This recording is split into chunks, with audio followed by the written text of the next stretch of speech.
Sir, yeah, in these sessions we have said that ego, we should not be egoistic. That's a mind which is which is conditioned. So, but ego is done because we feel incomplete from within. To satisfy those incompleteness and become complete is what we want in life, and that gives us satisfied and a happy life to live. So, won't then shouldn't we be egoistic?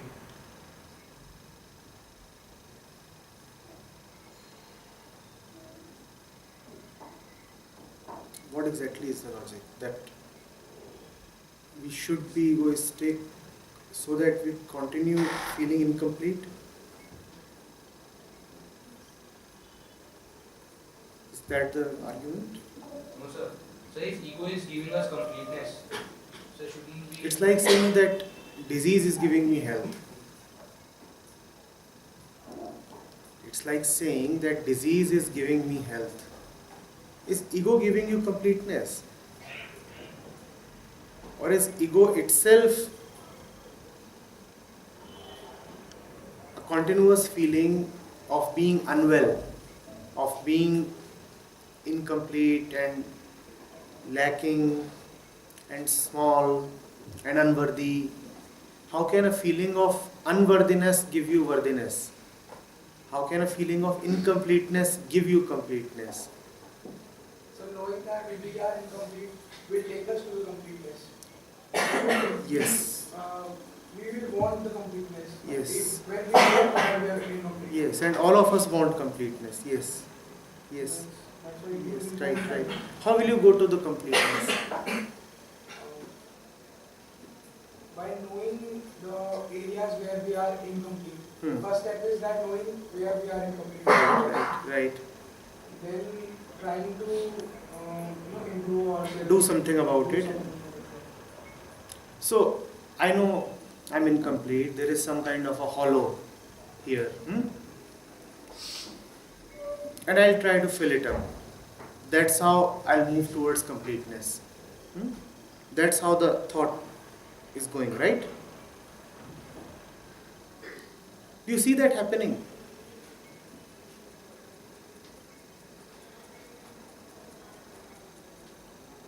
You are hungry today, all of you, right? Aren't you? To get this, to get that.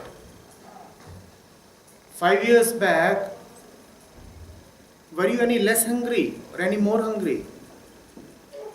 Hungry about different stuff. Back then. 10 years back? So do you see that incompleteness being taken care of? Do you see it reducing in any way? So it's being replaced. And there is enough stuff to keep the replacement cycle on throughout your life. Will the stuff ever get exhausted? Will you ever become hopeless? Do you see people coming to a point where they say no more replacement? I have come to know that this incompleteness is chronic. It cannot be healed. Have you ever seen anybody coming to a full stop? Does that happen usually? Or does the cycle keep going and going and going?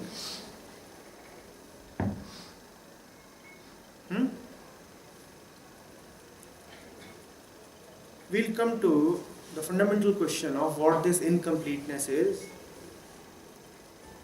and how to move towards completeness.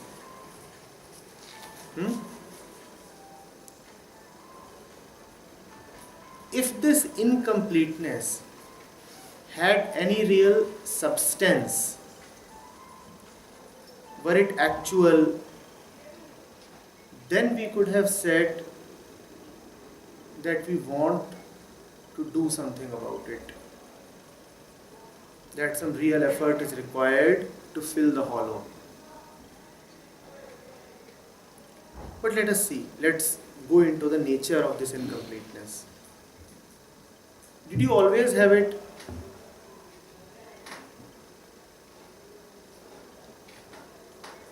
Were you born crying, I am incomplete, incomplete?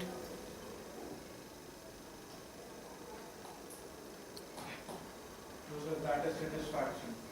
We were born with the satisfaction that we are born or something. But as we started seeing world, we became unsatisfied with the things that others have. This is an acquired sense of incompleteness.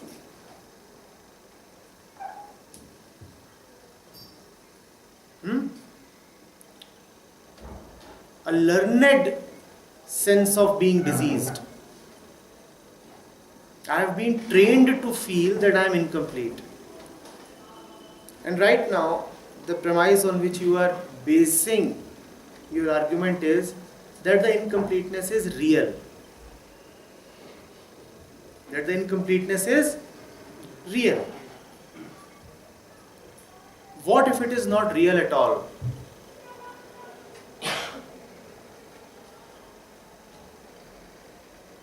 You know, a healthy child can be made to believe that he is sick,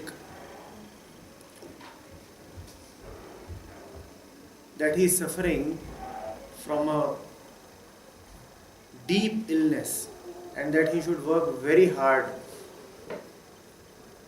to treat himself. Cancer of the marrow. And the child is innocent. He simply believes. And he has to believe because everybody is telling him the same thing. Whichever direction he looks, whichever voice he hears to is telling him the same thing. You are sick. The child simply starts taking treatment to cure himself. And what kind of treatment? Chemotherapy. You know what chemotherapy is? It kills you. It's basically a poison. In killing the cancerous cells, it also kills everything that lives within you. So even if you survive, you emerge very thin, very frail. Your entire system suffers a lot. So you start taking chemotherapy without even inquiring whether I really suffer from malignancy.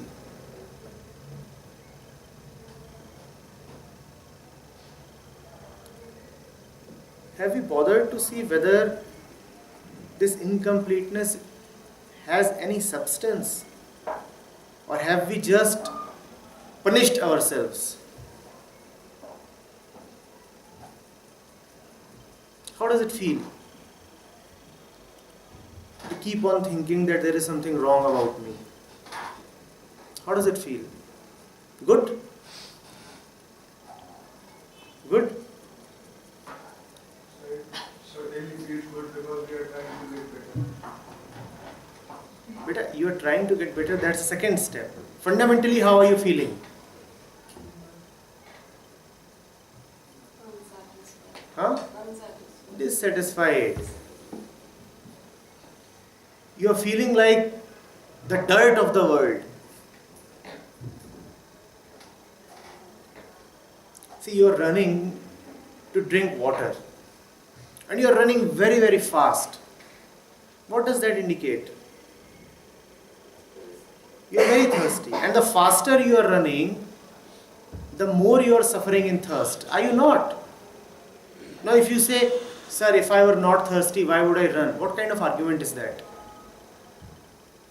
It's like saying, as you said in the beginning, that sir, if I didn't have the disease, how can I get healthy?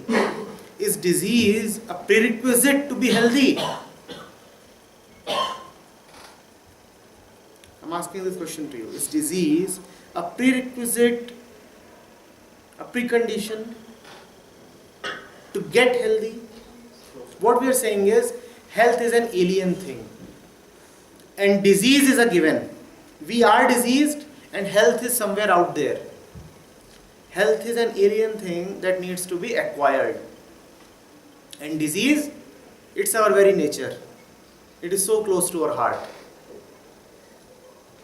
Why are we condemning ourselves to this punishment? Why are we making this assessment upon ourselves? Do you know the ways in which we say that we are unworthy? See how we keep running after water. You understand what water is? I am using water as a metaphor. What does water indicate? What does thirst indicate? Ambition, goals, achievement. This entire urge to become something else.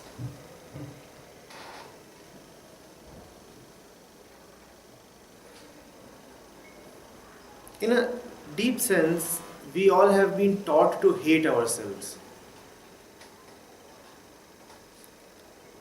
And the proof of that is we want to become something else.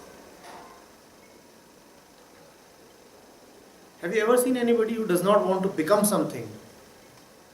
And the child is so small and everybody is asking him, what do you want to become? He is actually being taught to hate himself. Become something else. How can you remain like this?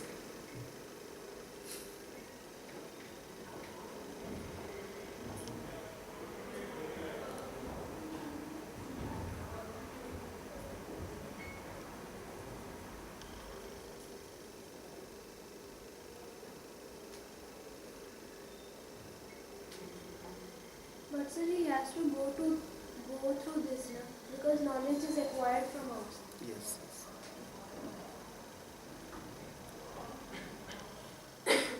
Knowledge is acquired from outside.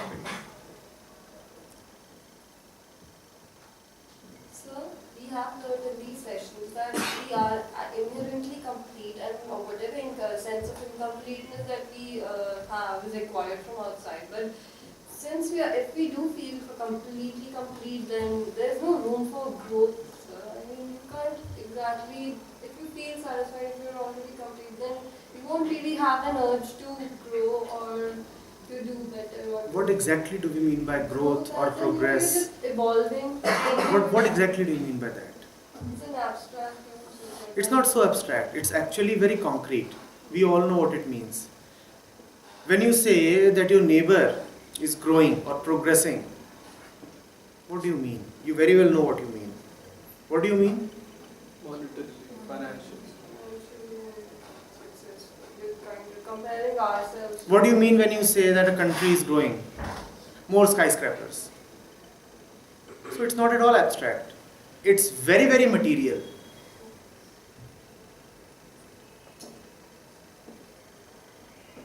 Right?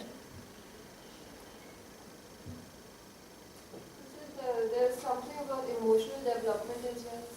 So What do you mean by that? you can't, as a child, you don't really get all the concepts that you know as an adult. Yeah, she talked about knowledge. Everything that you come across, suffering, pain, love, everything. As a child, your brain is too immature to actually make sense of what's happening around you. Yes. And when you grow up, and that's the process of, in the process of growing, you get to know, you experience stuff, Yes. and then you get to grow. Right. So as a child, you are bound to absorb a lot of inputs that are given to you. For how long? Very right. It's the fate of the child to be like a sponge and keep sucking inputs that are available to it. For how long? How long is one so helpless that he can't make sense of what's going on?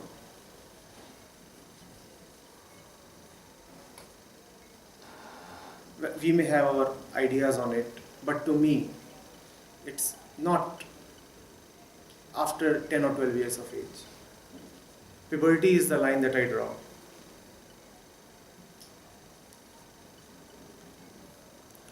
Around that age, 12 years, a point must come when one must start looking at the world in her own light.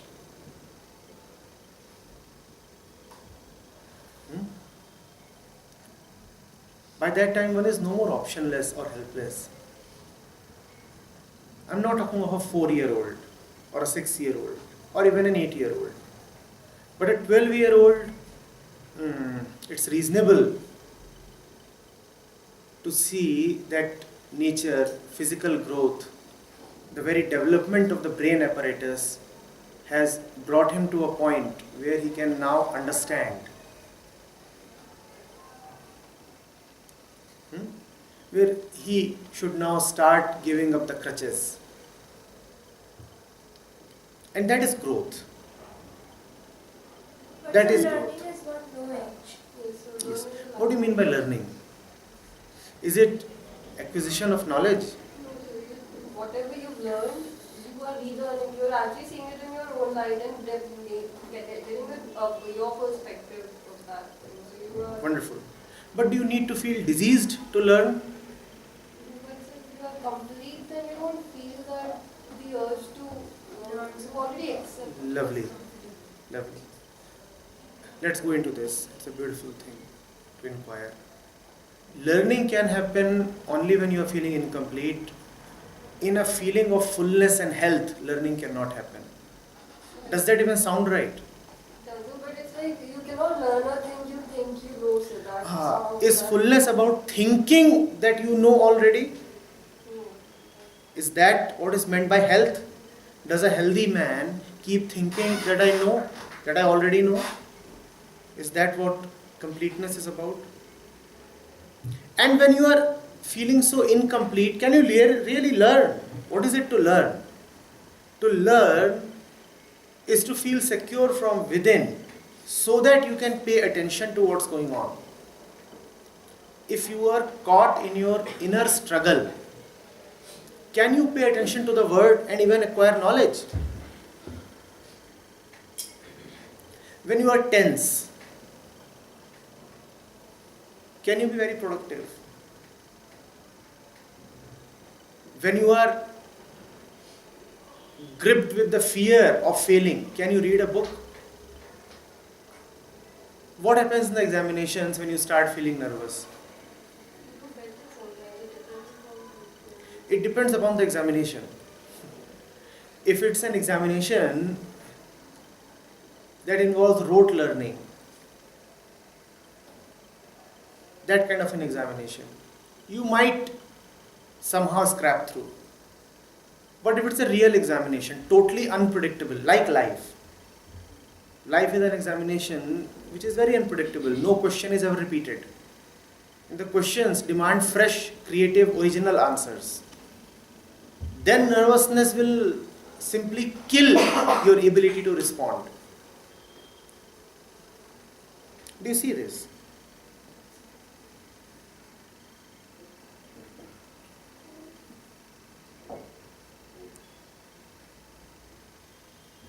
The fundamental assumption that we are probably holding is that there needs to be something missing here in order for us to function and move forward in life, right? As they say, that the fire should be burning. And only when there is a fire burning here, you can go and do something. Can we look into it? Can we challenge it? Do you require really to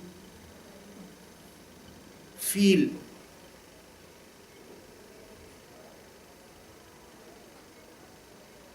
short of something or small or deprived in order to live?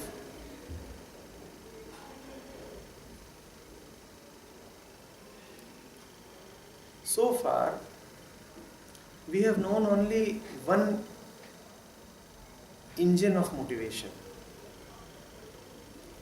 So I can probably see where you're coming from, which is we work hard when we are afraid. We run hard when we are threatened. Or when there is greed. So we are justified in thinking that if there is no feeling of fear or greed, then why will anybody work at all?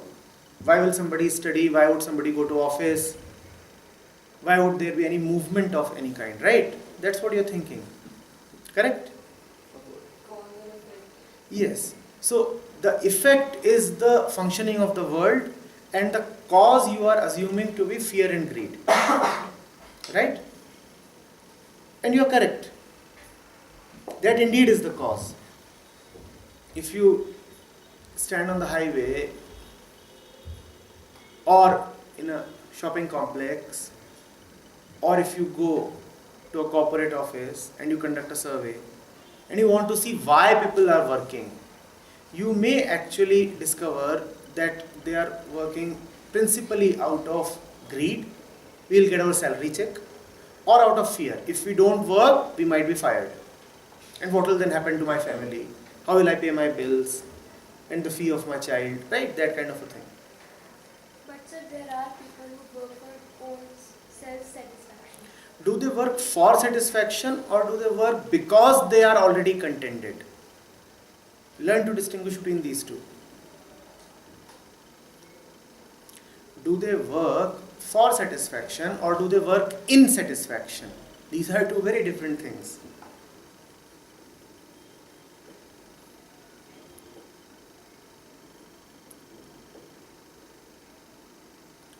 "990 out of 1,000 people we have seen work because they are dissatisfied. Greed and fear, as we are just saying. But is it not possible that somebody works because he is already contented? Somebody works because he is already contented. Is it not possible?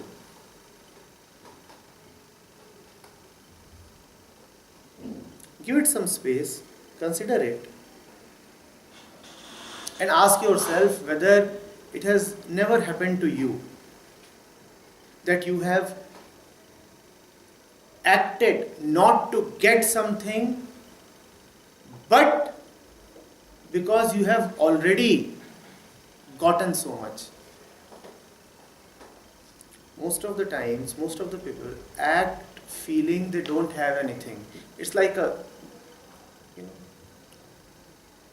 beggar going to office. A beggar also goes to office daily. And what does he do? Oh, I am incomplete, I have nothing. So can the world please give me something? Can there be another way of living? I go to office because I feel so thrilled. No, the office doesn't make me feel thrilled. Because I feel so thrilled, so I do whatever I do.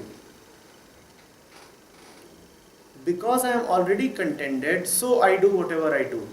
Can there be a possibility of living like this? Yes, I acquire knowledge. Yes, I read books. But I read books because I feel already contented.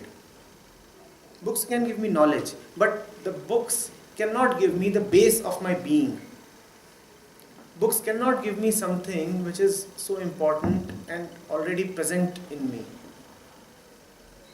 That books cannot provide. Is it not possible to live that way? Won't it be good fun? Alright, let's take examples. We said most of the times, most of the people work in fear or in greed, right? Can there be a second engine from where your energy comes? That is our primary engine, right? Fear and greed. That's what arouses our energy. Have you seen how fast you run when a dog is chasing you? The engine fires and you run. Can there be another engine that fires? And that engine need not be of fear or greed. Can there be another engine? Enjoying the film, but that is more like a sustaining engine than to What is that? like start on something like greed or something is firing your engine, but if you want to continue doing that, then your enjoyment, if you start enjoying that, then that is And don't even say whether you want to continue doing it. Let me talk of the smallest periods of time. 1 minute, 30 seconds. Have we known it? Have we known functioning without wanting or without being afraid? No greed, no fear, yet I am functioning. Then what will be the center from where we operate? Then what will be the name of the engine? Yes. Have we known that?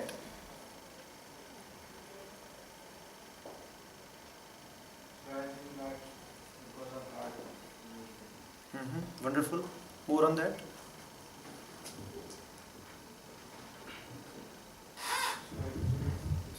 Like it provides satisfaction. Does it provide? If it is providing me satisfaction, then it is greed. That's what greed is. Something is being provided to me.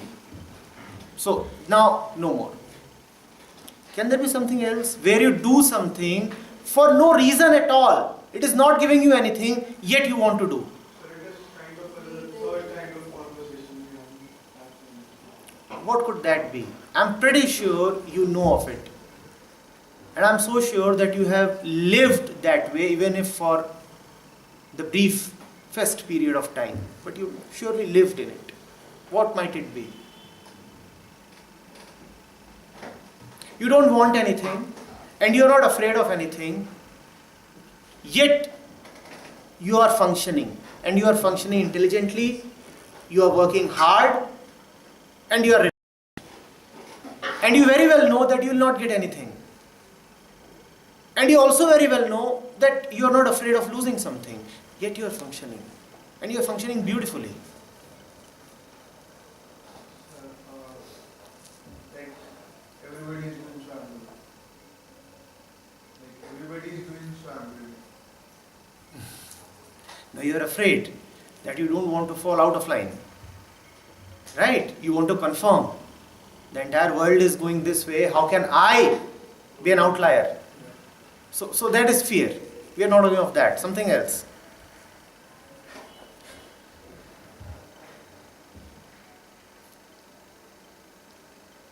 I don't want anything from you, yet I am working from you. Don't you know this feeling? This is that feeling of inner completion. I don't want anything from you. I am already alright, yet I am working. So I think that feeling is when you love someone, then you can do anything. But not love of the ordinary kind. There you want a lot, and if you don't get it, you feel frustrated. It's some special kind of love. Actually, loving your parents would give them. You want Even with parents, it's a special kind of love, because most parents and most kids never know this. There are a lot of expectations, and if expectations are not fulfilled, then the feeling gets sour. But it is possible, yes, between parents and children, and between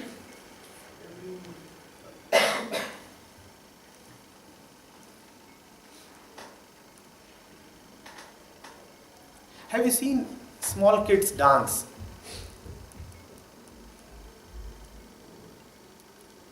Do they dance to any particular order or pattern? 2-year-old, 3-year-old, just learned to walk and he's. Does he dance so that you may applaud him? I'm sure you all have danced that way when you were kids, before you were corrupted. Does he dance because he is afraid that if he won't dance, he'll be slapped? Does he dance to earn some money? Sir, if you're watching me dance, then there is a 10 rupee ticket.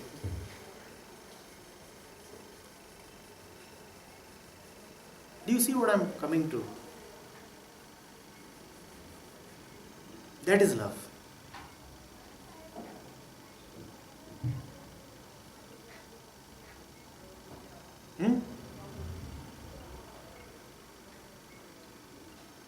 Have you not come across situations, moments in your life, when for no reason your heart is so full that even if you lose all your money, it won't affect you too much? I know these situations don't last long. 2 minutes and the world again starts dominating you. Oh my God, my money.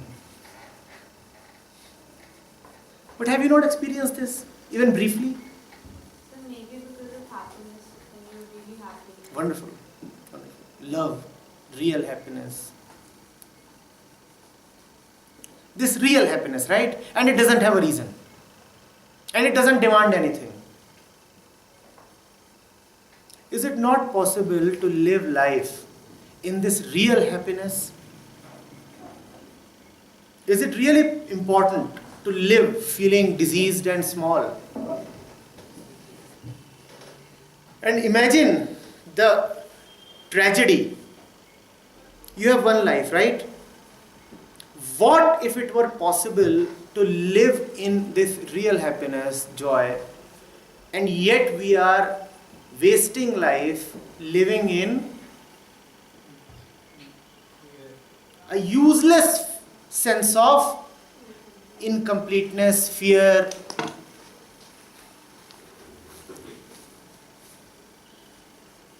you're basically stating that happiness is a default state for us. Nice, nice, well said. So but then why are we inherently attracted to stuff that actually is bad for us? Like why does the bad stuff attract us? If it is a default state, then why do we constantly deviate from that default state? You are born with the tendency to deviate. Now it depends on your surroundings. That tendency can either enlarge, fructify, and dominate your entire life, or that tendency can be cured and healed so that you return to your default state. Are you getting it? You have a default state, but you also have a tendency to deviate from it.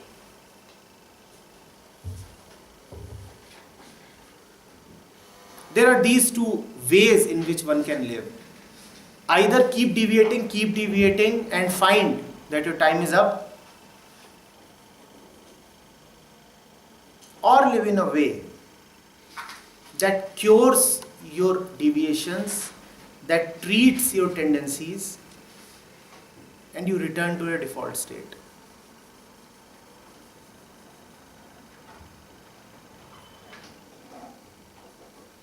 Every child is born with those tendencies. You see, we said, let's take the example of the dance of a child, but also remember that the seeds of fear and greed are present within every child. Children do get afraid, and children are greedy, and little ones can be very violent at times. Have you seen them killing insects? The way they butcher insects, have you seen? He would sit in the garden and just keep killing. And what, 2 years old? So the tendency is present. Rest depends on the environment, the education, the upbringing. Whether that tendency becomes inflated and becomes the story of your life, or whether that tendency is cured.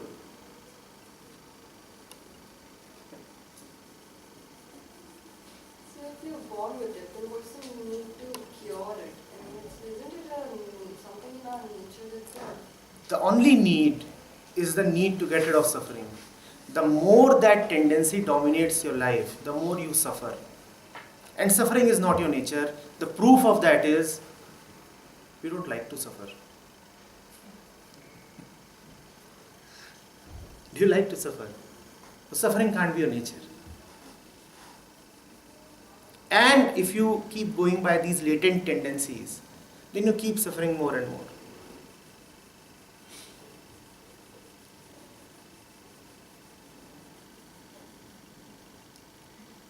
Unfortunately, most systems that man has devised around himself do not cure these tendencies. They fan these tendencies. So you already have it within you to feel greedy. And then there are 1,000 hoardings around you that are intended to make you more and more greedy. You already have it within you to become afraid and insecure. And there are 1,000 voices around you that keep on telling you that world is bad and you must try for security. So the combination of these two, the inherent tendency and the social input, the combination of these two is what is our constant headache.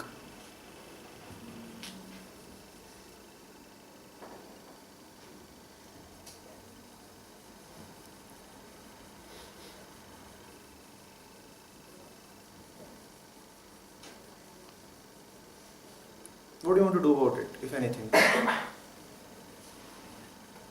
You may as well say that I don't want to do anything about it. I'm not yet suffering enough.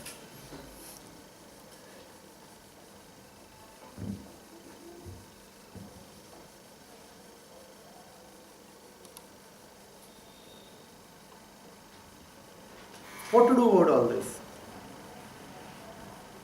I'm asking you a very small and unimportant question. The unimportant question is about your unimportant life. I'm saying we have one life, and how do you want to spend it? Such an unimportant question. We would happily.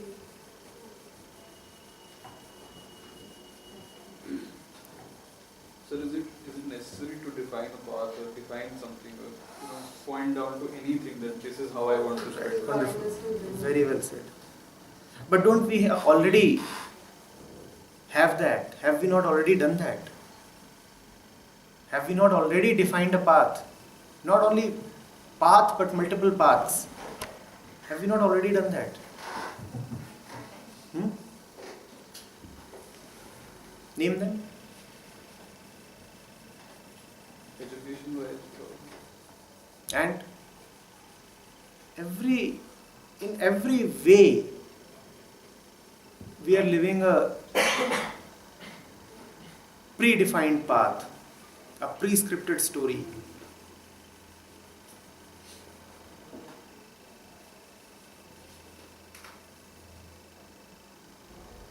It's all predefined. It's well known what you are going to do between 25 and 30 years of age, between 30 and 35. It's well known approximately when you're going to retire. It's well known in what kind of locality you're going to put up.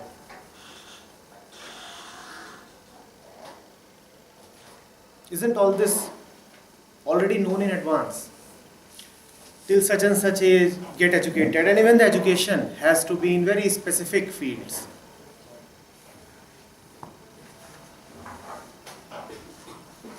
If you are in India, the probability that you will want to take a degree in music or in painting is major.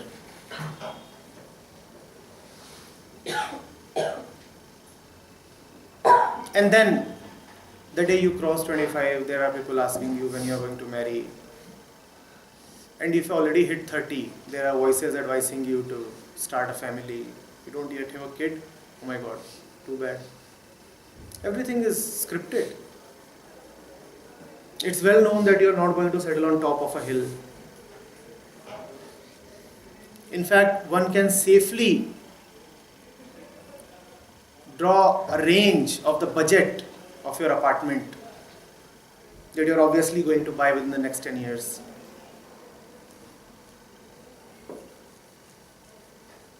There are very few of you who would have 0 kids, and there are very few of you who would have more than 2 kids. So it's well known how many kids you're going to have. Somebody else has already scripted all that.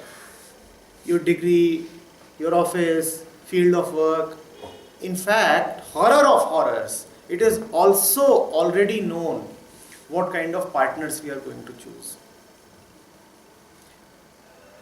Your brain can be analyzed to more or less accurately predict whom you would like as a life partner. It all depends on your conditioning. It so very much depends on your conditioning. It can be predicted that you will like a face and a background and a personality of this kind. It's already well known. Now what's there to live when everything is predefined?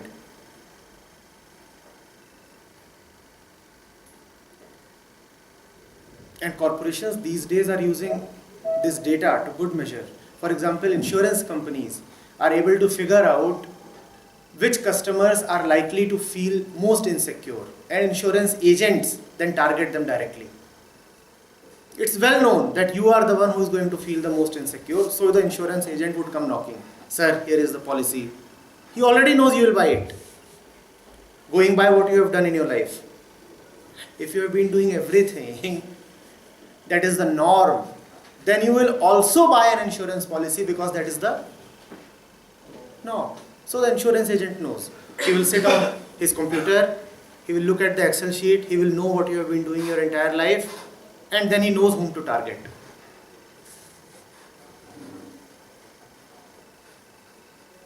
So it's pre-scripted.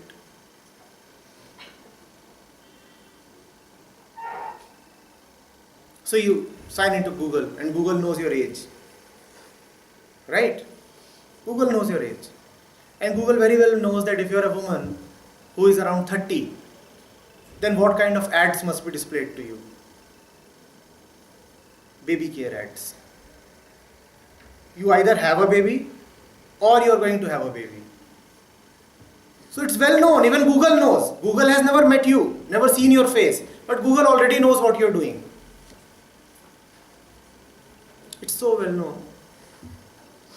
Is there anything private? Really individual?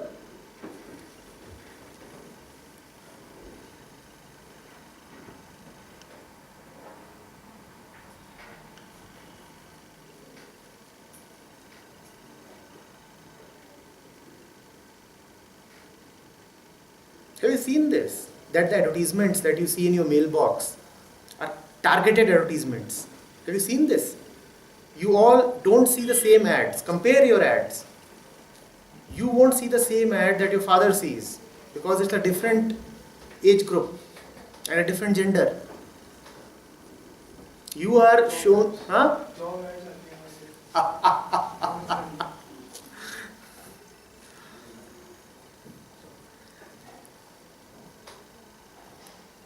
And if they get to know that you have passed out of college without having a job, then the job ads would increase in frequency and decrease in salary.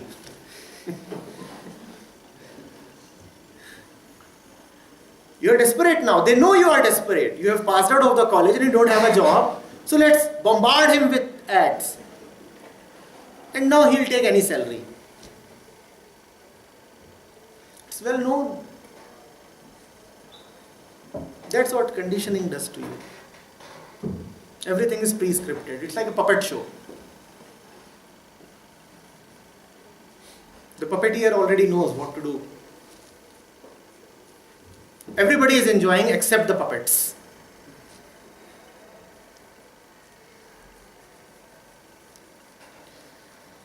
We use that beautiful word. Glad that you brought it into the discussion, love. Only love has the power to break all this. And I'm not talking of that chora-chori love. You know already. When you said love, you didn't mean that, right? Every kind of. Every kind of. Even with objects. Yes.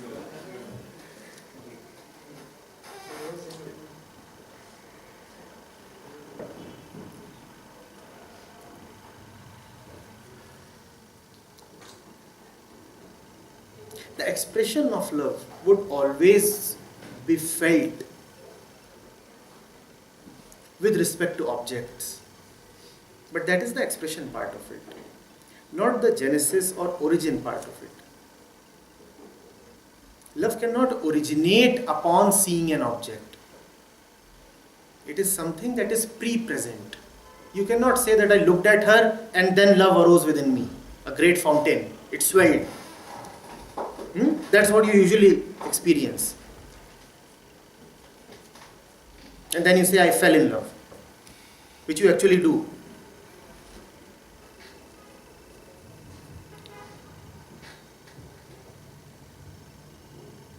that kind of a falling will not help. That is not the power that I am referring to.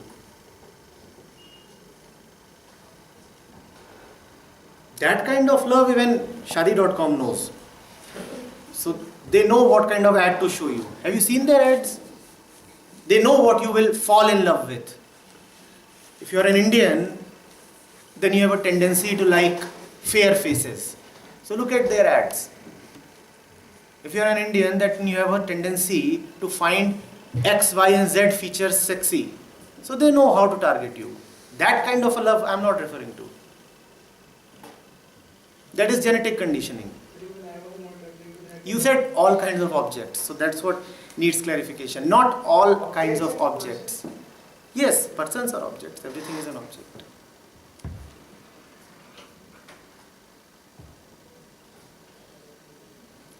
Love does not arise due to objects. There you may have sensual attraction.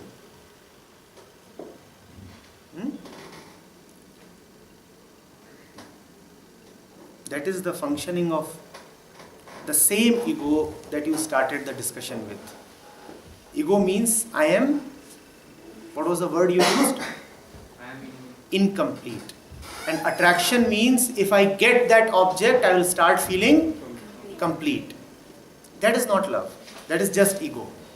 What we normally call as love is just ego. Because that love is dependent upon the feeling that I am incomplete. So if you come to my life, then there will be a great blossoming and everything will be festive. That cannot be love.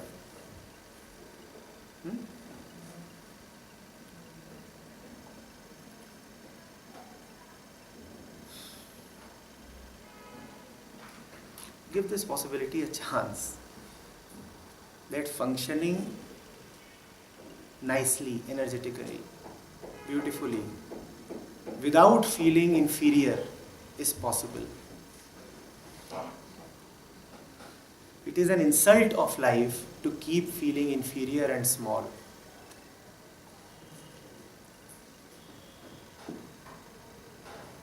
And never forget that whenever you are given a lesson in gaining superiority, what you are de facto being told is that you are become superior. What does this statement imply? That you are? But you have great regards for people who tell you, go ahead, climb, rise, grow, progress, gain superiority. You never ask them that why are you insulting me so much? You never ask them. Am I so inferior that you must constantly tell me to grow up and progress? Am I so ugly that you are constantly telling me to make myself up and appear beautiful? Isn't makeup an insult?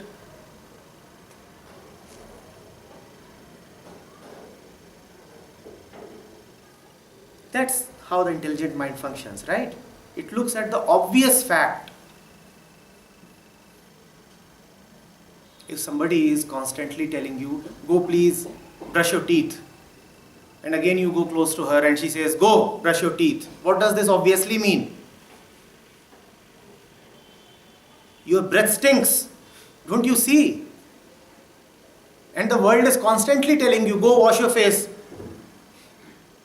You're not all right. And you take that as a compliment. Oh, these are my well-wishers. They are telling me to wash my face. What's so wrong with your face? You never ask that. What's so wrong with my face?